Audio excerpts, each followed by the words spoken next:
J'imagine. Les mudras et les neurosciences ne doivent pas faire bon ménage, si, quand même?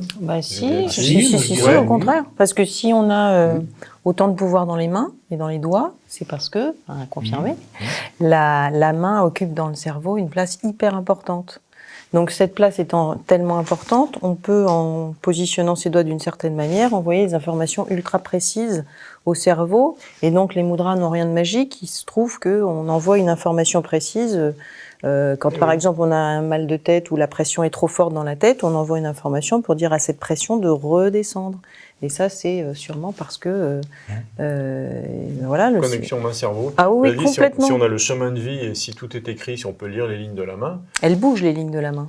J'ai appris ça. Ah oui, elles bougent. Oh. Ah ouais, elles sont celles du début, ne sont pas celles d'aujourd'hui, elles ne seront pas celles de demain. Et vous avez le pouvoir de les faire bouger. Pas les mudras, c'est autre chose. Le Jyotish. Ah bien sûr.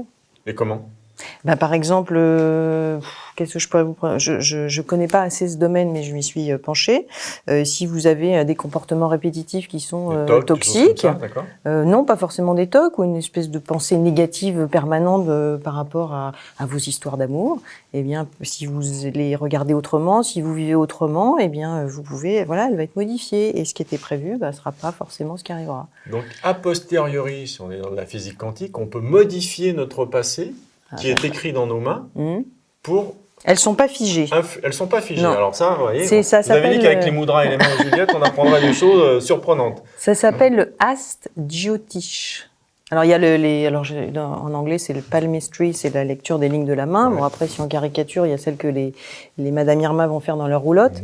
Mais là, c'est une vraie science. C'est vraiment s'intéresser à ce qu'il y a, qu'est-ce que je lis dans mes mains et qu'est-ce que, voilà. Pas mon avenir, voilà, vous allez rencontrer le prince charmant, vous allez décrocher la lune. Mais là, c'est vraiment vous, vos forces, vos faiblesses, vous les, enfin voilà. Quand on apprend un peu, on peut les lire et puis ça change. Si on change certains comportements et certaines façons de faire. Là, on est dans les pouvoirs du cerveau qui peuvent modifier les lignes de la main. Là, on est totalement dans les neurosciences. Pourquoi on a si peu de littérature, de livres sur les mudras? Il y a le vôtre. Mais pourquoi, même quand on tape sur un moteur de recherche, on tape mudra en France, il n'y a pas grand-chose? On n'est pas réceptif à ça? C'est peut-être trop simple. D'ailleurs, c'est une des remarques qu'on me fait souvent, mais c'est trop simple, ça peut pas marcher. On peut pas juste mettre des doigts comme ça, il peut se passer quelque chose. D'abord, c'est trop simple. Et deuxièmement, les mudras, moi, je ne fais que transmettre des gestes que j'ai appris, mais je les transmets. Mais après, la vraie question, c'est oui, mais je les fais combien de temps? Qu'est-ce qu'il faut que je fasse le matin, l'après-midi? Mais en fait, la réponse que je fais systématiquement, c'est faites pour ressentir. Et à partir du moment où vous allez sentir, vous allez comprendre qu'il se passe quelque chose. Mais ça, je peux pas le faire pour vous. Et je pense que dans notre pays, on n'est pas habitué à ça. On est habitué à avoir des posologies, des méthodes, des process. Et s'il y a pas, on est perdu. Donc on se dit, c'est que.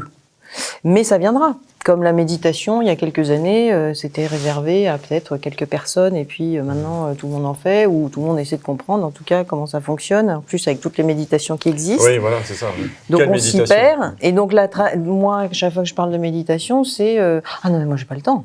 J'ai pas le temps, je peux pas du tout prendre 20 minutes. Bon, ok, pas de problème. Mais donc il y a le côté j'ai pas le temps, j'ai pas envie, ça paraît trop simple.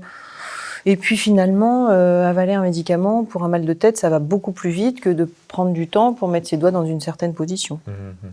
Normalement, quand on médite, on dit toujours qu'on voit d'ailleurs les statues tibétaines ou autres, il y a toujours une position des doigts très précise, c'était déjà des mudras. Oui, mais je ne sais pas si vous êtes familier avec Ganesh, le dieu des obstacles, il fait systématiquement sur tous les tableaux, sur toutes les sculptures, et ça c'est une mudra anti-peur, peur pour repousser la peur. Donc il l'a fait, il l'a fait sur toutes ses représentations, toujours. Donc ça fait partie des mudras. C'est aussi simple que ça, je repousse la peur. C'est ça, c'est l'idée. Oui. Je donne au cerveau l'idée de repousser. Et si vous faites un tour à Paris au musée Guimet, il y en a plein des mudras, plein. Elles ont 3000 ans, donc c'est pas... alors pourquoi elles ont 3000 ans et on n'en parle pas? Eh bien, on va en parler bientôt.